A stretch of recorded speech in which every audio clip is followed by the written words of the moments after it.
आदमी स्वतंत्र है बंधु, आदमी स्वतंत्र है और स्वतंत्रता उसकी महिमा है। और जैसे आदमी स्वतंत्र है, स्वतंत्रता उसकी महिमा है, यही स्वतंत्रता जीवन का विषाद भी है बंधु।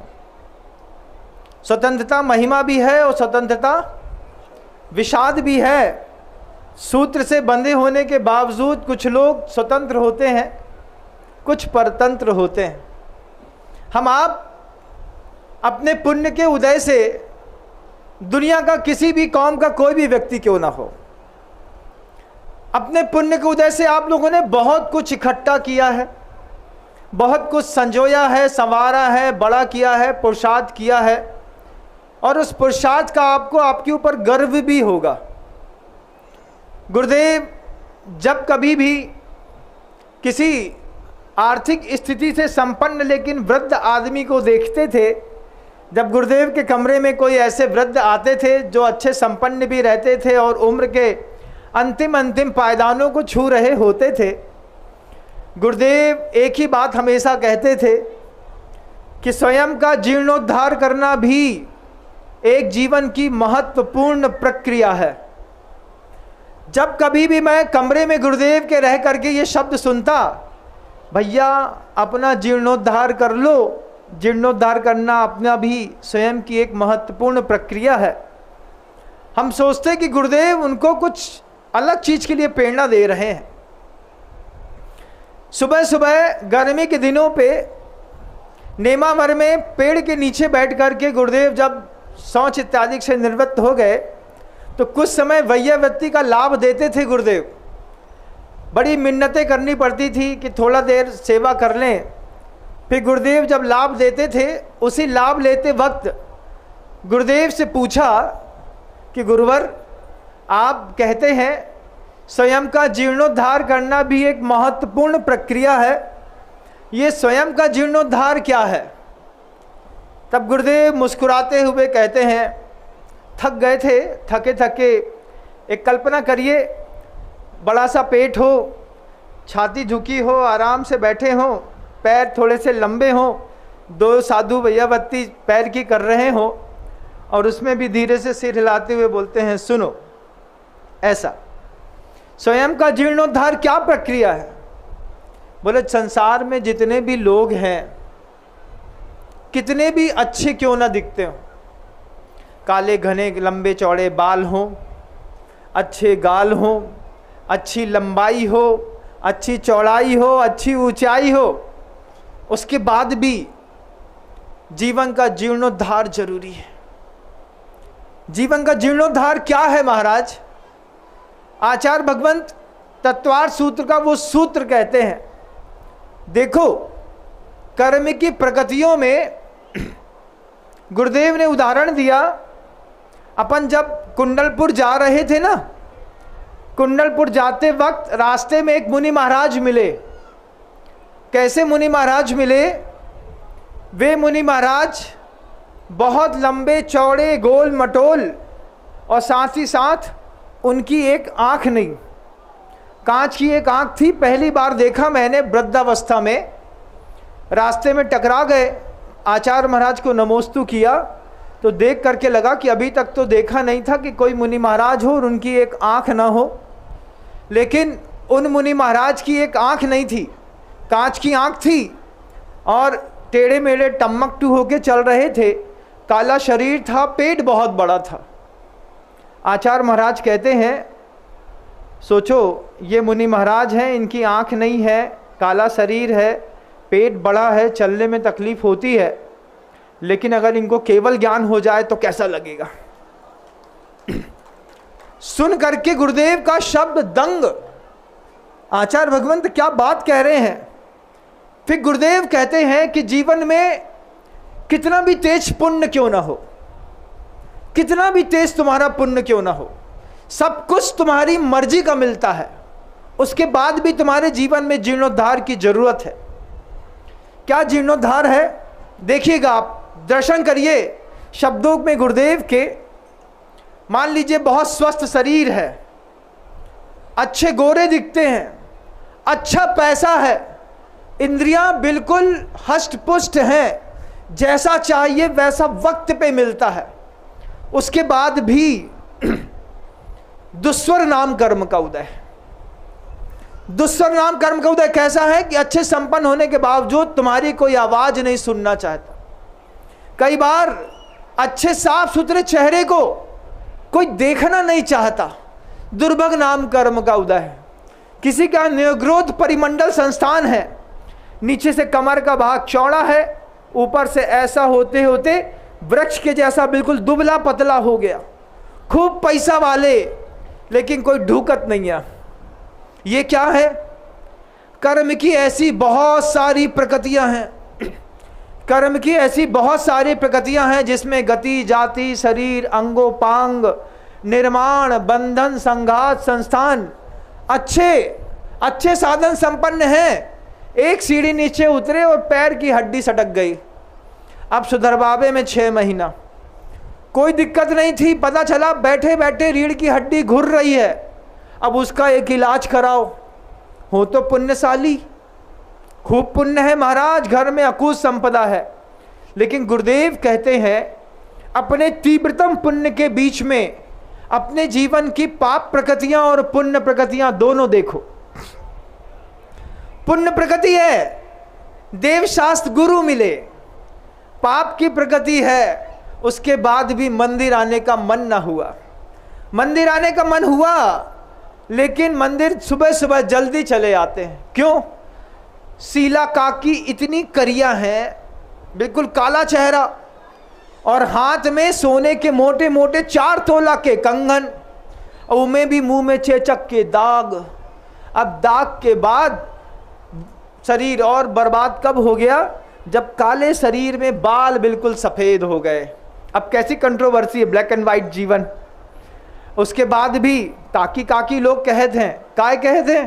पैसा खूब है।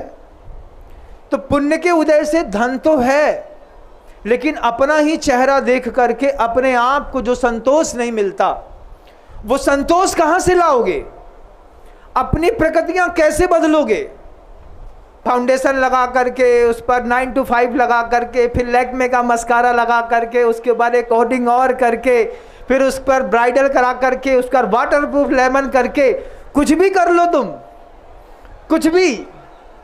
उसके बाद भी जब नहा धो करके सबसे पहले चेहरे को आईने के सामने देखते हो, तो अपने चेहरे को देख करके प्रसन्नता होती है कि खेद होता है? एक बार सही बताओ।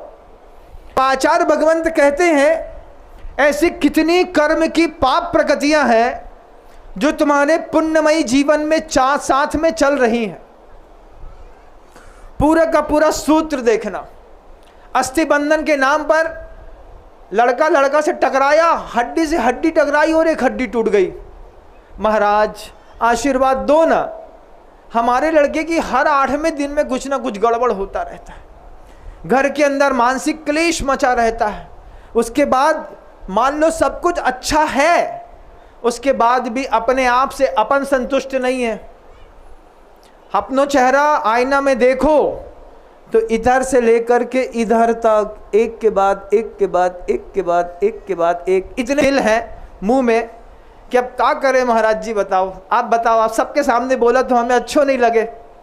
हम सबके सामने किसी की बुराई थोड़ी कर रहे, हम ये बता रहे हैं कि आपके पुण्यमय जीवन में वो जो पाप प्रकृतियां साथ में चल रही हैं, उन पाप प्रकृतियों का पंचम काल में देव मनुष्य पर्याय में आकर के मंदिरों में देवशास्त्र गुरु की सन्निधि में उसका जीर्णोद्धार करो, सुधारो। अगली पर्याय में इससे अच्छी देह मिले। देह परस्ते हो या पावन, सब कुछ अच्छा होने के बावजूद कई बार, अभी पिछले साल एक डिवोर्स फाइल हुआ था कोर्ट में, पति पत्नी के बीच में अच्छे संवाद, अच्छा जीवन, सब कुछ अच्छा।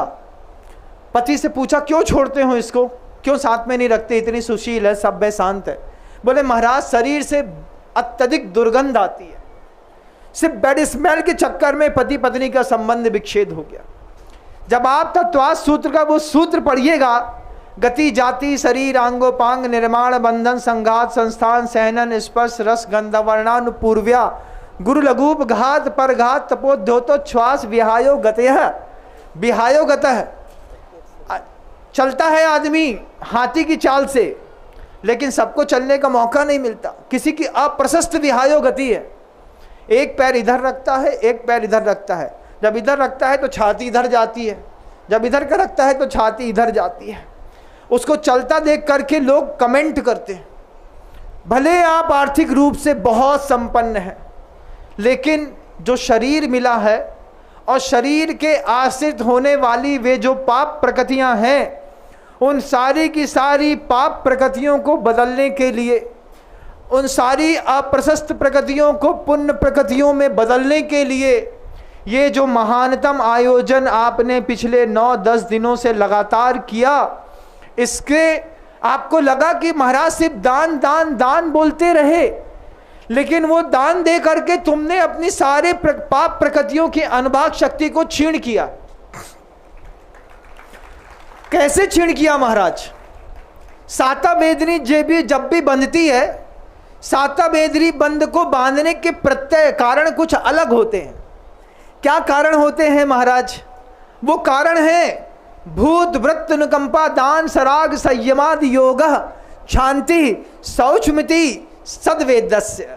जब भी साता वेदनी जीवन में बनेगी, तुम बोलो और तुम्हारी आवाज सबको भा जाए। अभी तो पति पत्नी को एक दूसरे की आवाज नहीं भाती, परिवार में नहीं भाती। कुछ गायक ऐसे होते हैं कि एक बार मुंह से ओम का उच्चारण भी करें तो ब्रह्मांड में फैल जाता है उनके सस्वर। ऐसा गजब का कंठ, ऐसा गजब का चेहरा, ऐसी गजब की वाणी, ऐसा गजब का तेज, ओज, विद्या, यश, वृद्धि, विजय, विभव, ये सब अद्भुत अद्भुत अद्भुत कहाँ से मिलती महाराज? आप कहाँ से लेकर के आए? हमको तो हमारे गुरु का प्रसाद है। उन्होंने हमारी सारी पाप प्रकृतियां दीक्षा लेते साथ ही पुण्य प्रकृतियों में बदल दी। किसी कारण से पैर थोड़ा टेढ़ा पड़ता मेरा, इधर से ऐसा ना सीधा ना रख करके ऐसा रखता हूं, वो भी दोष मेरा दीक्षा लेने के साथ लुप्त हो गया। गुरु की ऐसी कृपा पड़ी कि सारी की सारी पाप प्रकृतियां पुण्य प्रकृतियों में बदल गई। लेकिन वो जो गृहस्थ होता है ना, वो गृहस्थ अपनी पाप प्रकृतियों को पुण्य प्रकृतियों में कैसे बदलता है? वो जादू सीखो जैन शासन का, कि जितनी चीजें मैं बोल रहा हूं, अपने चेहरे से नफरत होती है, इंफिनिटी कॉम्प्लेक्स खुद हो जाता है, रिजेक्शन पीरियड में जब चले जाते हैं, जब दूसरे हमको अपमानित करते हैं, उस वक्त अपने अंदर हिंसा खुद के करने के भाव होते हैं। किसी का हाइट छोटी है, किसी का शरीर दुबला है, कोई अगरबत्ती, कोई मोमबत्ती, कोई कद्दू, कोई कुमड़ा, कोई लौकी, पता नहीं कैसा कैसा जीवन जीते तुम लोग महाराज। फिर वो प्रॉपर फ्रेम में कैसे आना है, वही तो बता रहा हूं। प्रॉपर फ्रेम में आने के लिए भूत वृत्त अनुकंपा दान सराग संयमाद योग है शांति शौचमिति सद्वेद्यस्य, ये सूत्र है।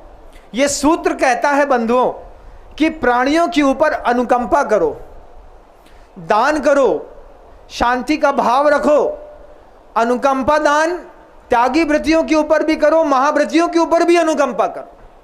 भूत व्रत अनुकंपा दान सराग संयमादि योग शांति शौचमिति सद्वेद्यस्य। वो दान जो होता है, आपने एक 81 की एक बेदी 5 साल में 100 रुपए प्रतिदिन के संकल्प के साथ दान दे दी, निर्मित करने का, पाप प्रकृतियों को क्षय करने का एक सौभाग्य प्राप्त किया। वो पैसा उठ करके किसी गरीब के घर तक पहुंचेगा, किसी की महिला को साड़ी मिलेगी, किसी के बच्चे को एजुकेशन मिलेगी, किसी की छत लगेगी। जैसे ही तुम्हारे पैसे से मंदिर के निमित्त से 2, 5, 700 परिवारों का भला हुआ, गरीब की दुआएं आदमी को बहुत जल्दी ऊंचाइयों तक ले जाती हैं, बहुत जल्दी खूब ऊंचाई तक ले जाती हैं। वे जो मजदूर 800, 900 मजदूर आपके लिए यहाँ पर मकराना पे, जयपुर में और पता नहीं कहाँ कहाँ विदिशा में काम कर रहे हैं, उन सारे के सारे परिवारों को चलाने का श्रेय आप सबको जाता है। भूत व्रत अनुकंपा दान, भूत दान, प्राणियों के ऊपर जो है आपने ये जो दान देकर के अनुकंपा करी, इससे तुम्हारी जितनी भी अप्रशस्त और पाप प्रकृतियां थी, इन पाप प्रकृतियों की शक्तियां क्षीण हो गई, पुण्य प्रकृतियों का अनुभाग बढ़ने लगा। आज हम पिछले कर्मोदय में किसी अप्रशस्त प्रकृतियों को लेकर के जीवन जी रहे हो, लेकिन निश्चित है अगली पर्याय में जब भी आपका ये दान सर चढ़ के बोलेगा, तुम्हारे जीवन में एक भी अप्रशस्त प्रकृतियां नहीं रहेंगी। सम चतुरस संस्थान, चमचमाता चेहरा, वाणी में ओज तेज, विद्या, तीर्थंकरों के कुल में जन्म लेना, मोक्ष के मार्ग में पुरुषार्थ करना, गृहस्थ पुरुषार्थ भी अद्वितीय करना। अभी तो गृहस्थी के पुरुषार्थ के लिए गृहस्थी बसाते हैं, संतान का लाभ ही नहीं मिलता, लेकिन उस वक्त सब मिलता है बंधुओं। भगवान को कुछ नहीं चाहिए। भगवान के निमित्त से जो आप सोशल वेलफेयर करते हैं, जिसके माध्यम से गरीब परिवारों की रोटी रोजी, बच्चों का पढ़ना, शिक्षा लेना, क्या पता तुम्हारे इसी 100 रुपए से किसी मिस्त्री का लड़का IAS ऑफिसर बन जाए। 100 रुपए का दान कितना कमाल करता है। किसी का परिवार चलाता है, किसी के बच्चे को पढ़ाता है, किसी की पत्नी का तन ढकता है, तुम्हारी पाप प्रकृतियों में परिवर्तन लाता है, प्रशस्त का अनुभाग बढ़ाता है, धर्म की प्रभावना करता है, अहिंसा, सत्य, अचौर, ब्रह्मचर्य और अपरिग्रहवाद के सिद्धांतों को दूर दूर तक पहुंचाता है। ये जीर्णोद्धार नहीं है अपने जीवन का तो क्या है। बस इसी अपने जीवन का दान दे करके अपने जीवन का जीर्णोद्धार करो, अपनी शक्ति के अनुसार करो। परिवार में रह करके जितना क्लेश मिलता है, अपना आईना देख करके जितना इंफिनिटी कॉम्प्लेक्स में आप जाते हैं, उन सारे के सारे इंफिनिटी कॉम्प्लेक्स को फिनिश करने के लिए दान गृहस्थों के जीवन का एक अमोघ अस्त्र है। जो लोग पहली बार मेरी आवाज़ को सुन रहे हैं, मैं हमेशा कहता हूं, जो मुझे लाइव देखता है या ऑफलाइन में यूट्यूब से देखता है, वो मेरे परिवार का हिस्सा है और परिवार को संभालना मेरी अपनी जवाबदारियां हैं। आप सबकी भी अपनी एक जवाबदारी है। आपको लगे कि आप भी 100 रुपए की जवाबदारी से के साथ अपने परिवार का यहाँ पर समर्पण दिखा सकते हैं। चांदी के एक सिक्के के साथ, प्रशस्ति पद के साथ जब हम हबीबगंज में सम्मान समारोह करेंगे, आपको आपके परिवार के दान की बहुत खुशी होगी बंधुओं, मैं निश्चित मानता हूँ। आइएगा, अपना सौभाग्य अर्जित करिएगा। शब्दों को विराम देता हूँ क्योंकि आपका एक छोटा सा हवन अभी और बचा हुआ है। बहुत सारे परिवारों ने लाभ ले लिया है, लेकिन जो चूक गए हैं वो इस यज्ञ के अंतिम दिवस में अपनी संविदा समर्पित करें, गुरुदेव के प्रति अपना श्रद्धा सुमन चढ़ाएं। ऐसी भावनाओं के साथ गुरुदेव श्री विद्यासागर जी महाराज।